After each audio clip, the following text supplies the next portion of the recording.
महाकुंभ जैसे विशाल आयोजनों में भीड़ का जो प्रबंधन होता है वो सबसे बड़ी चुनौती होती है और इतिहास गवाह है कि कई बार भगदड़ की घटनाएं घटी हैं जिसमें जान माल का काफी ज्यादा नुकसान हुआ है। प्रयागराज महाकुंभ में जो घटना घटी इसको लेकर के अब कई सवाल खड़ा हो रहा है। ऐसा नहीं कि प्रयागराज महाकुंभ जो 2025 में हो रहा है जहाँ पर भगदड़ की घटनाएं घटी हैं, जहाँ पर 30 लोगों की दर्दनाक मौत हुई है और कई लोग घायल हुए हैं, ये नया नहीं है।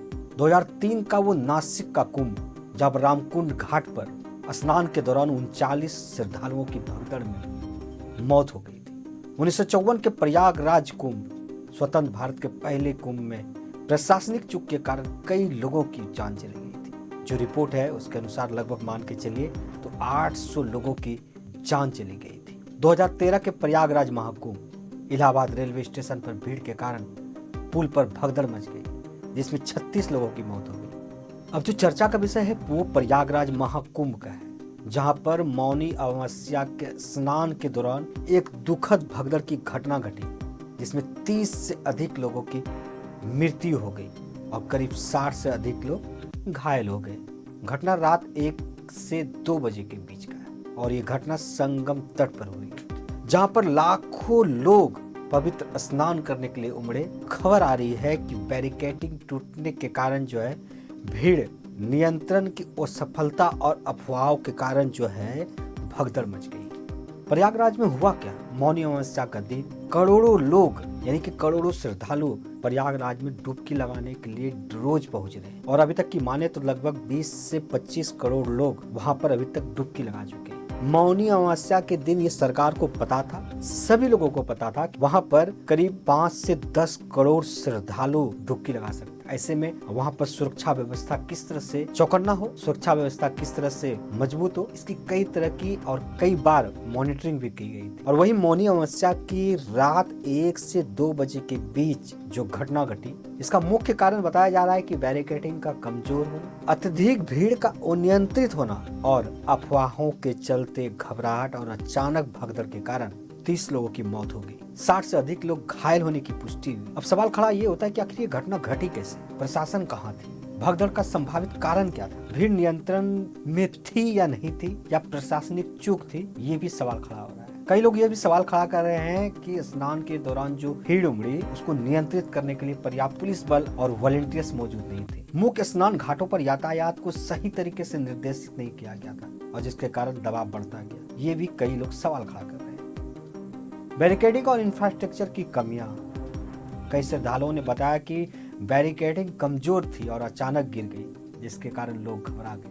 कई लोग ये भी कर रहे हैं कि स्नान जिस क्षेत्र में हो रहा था वहां पर एंट्री और एग्जिट पॉइंट सही तरीके से मैनेज नहीं किया गया था। कुछ लोगों का ये भी कहना है कि अफवाह फैल गई कि घाट पर भगदड़ से पुल ढह सकता है या पानी में डूबने का खतरा है जिससे अचानक लोग भागने लगे। और अफवाहों को नियंत्रित करने के लिए क्या कोई मजबूत संचार प्रणाली सक्रिय नहीं थी क्या वीआईपी दर्शन और विशेष प्रवेश व्यवस्थाओं का प्रभाव था क्या वीआईपी मूवमेंट ये भी मुख्य कारण था क्या? कई लोग ये सवाल खड़ा कर रहे हैं कि वहां पर जो प्रशासन मौजूद थे वो ज्यादातर वीआईपी श्रद्धालुओं को ज्यादा प्राथमिकता दे रहे थे, जिससे क्या हुआ कि सामान्य श्रद्धालुओं को असुविधा हुई और भीड़ का दबाव बढ़ गया। प्रयागराज की जो भी घटना घटी, जो भगदड़ की घटना घटी, इसको लेकर के यूपी के मुख्यमंत्री से लेकर के भारत के प्रधानमंत्री तक लगातार खबर लेते रहे। जो भी हो सका वो उचित निर्णय लिया गया। यूपी के मुख्यमंत्री योगी आदित्यनाथ ने मृतकों के परिजनों के लिए 25 लाख के मुआवजे और घायलों के लिए 5 लाख की सहायता की घोषणा की। प्रधानमंत्री नरेंद्र मोदी ने भी घटना पर दुख जताया और राज्य सरकार से लगातार वो संपर्क में थे, ये भी खबर आ रही थी। केंद्र सरकार ने एनडीआरएफ और अर्धसैनिक बलों की मदद से राहत की कार्य को तेज करने का निर्देश दिया। ये सब तो घटना घटने के बाद हुआ।